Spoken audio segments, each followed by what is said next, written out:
So in our last video, we talked about how to graph this exponential function along with this horizontal line and to see the intersection point.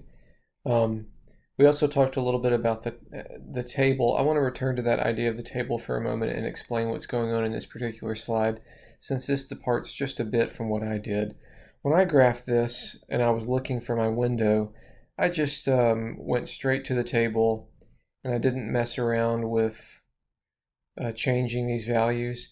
But sometimes the increment, the x increment here, you really do have to change it occasionally. So in the situation in which you would need to change this is if the increment is too small or too large. So for example, maybe the number that we're looking for over here doesn't happen until way far down the line, maybe in the 2000s or something. And so we need to change this. So how do we alter the table?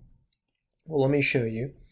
If you need to change your table, you go to Second, and you see here it says Table Set, so that's Window. So you go to Second Window, and that brings up Table Set.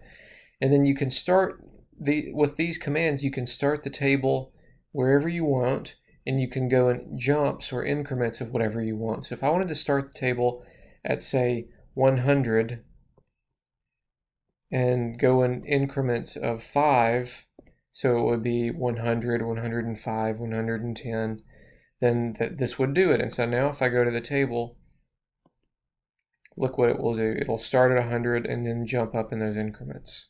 Okay. Now, we didn't need that, actually. What we needed was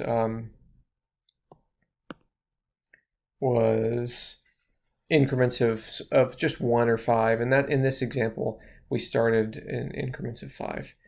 Okay, but more importantly, let's now talk about how we actually find the intersection point using the calc intersect technique.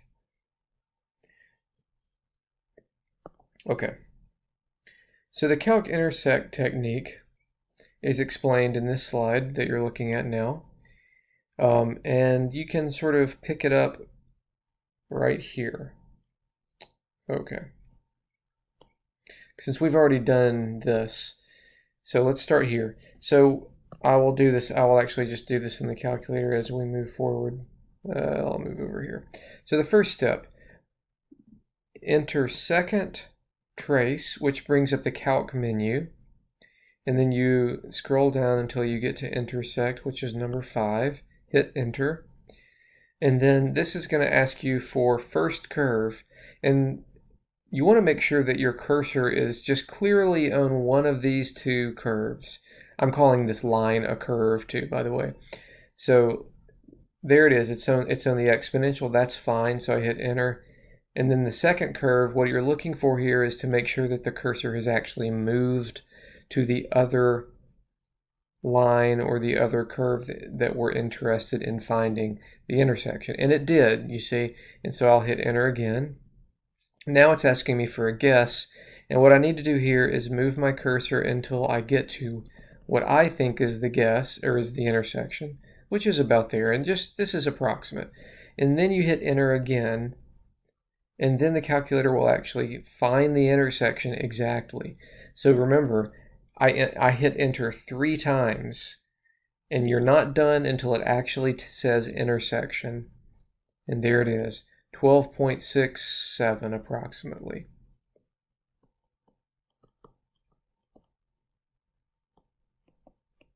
Okay, so that means 12.67 years it'll take us to get to $2,500. Okay. So that's the calc intersect procedure. Returning to the problem, we had one more question, which was essentially the same as part B. It's just changing the value. So now we want to know how long it takes to get to 10,000. All right, well, let's do that. So we're going to use the same exact technique. I'll go to my y equals screen. But now instead of 2,500, I'm going to 10,000, so I'll just overwrite that. Okay. I'm going to go to my window again, and actually, I'm sorry, I'm going to go to my table.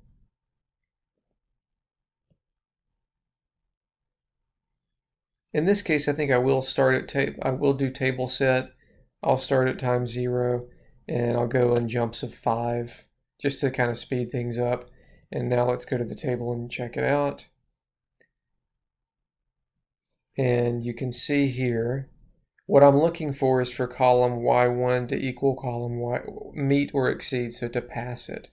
So I think this is going to happen pretty soon. In fact, there it is, between 30 and 35.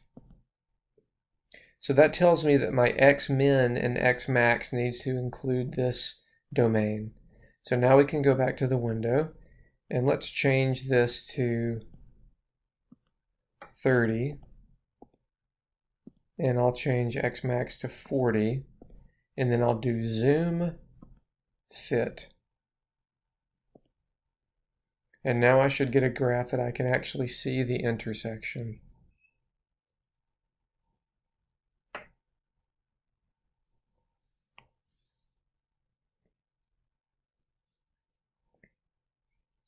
And it's kind of down here in the corner, but we can see it.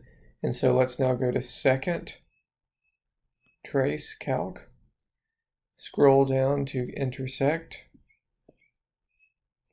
The fact that my intersection is kind of down here is a bit problematic because it means it's going to, all this writing is going to be on top of it. I can still do it though because I know that it's over here. But if you wanted to change this, you would just change your window. If you want to fiddle around with that, it's fine. I'm going to go ahead and just power through this. So first curve, yes, and then second curve. I'm just moving my cursor over so I can see what's happening. So there it is. And then my guess for the intersection, my guess is actually covered up over here, but that's okay. I can still get to it.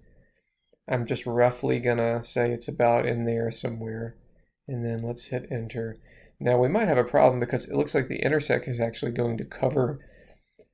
Yeah, so I kind of don't like this window very much, but we did get an answer, and our answer will be accurate. So that's 31.838, so 31.84. Let's write that down.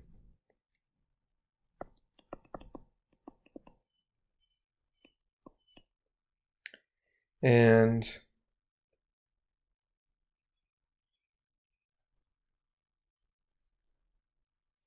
here you see the same procedure carried through, and here's our answer, 31.84 years. So the window that's shown in this slide is better than the window that I was using because it avoids this issue of having all the writing on top of the actual intersection point. But hopefully you get the idea. Okay. So that takes care of section 2.3. Let me just recap what you learned in this section because there's some really important things here that we've covered.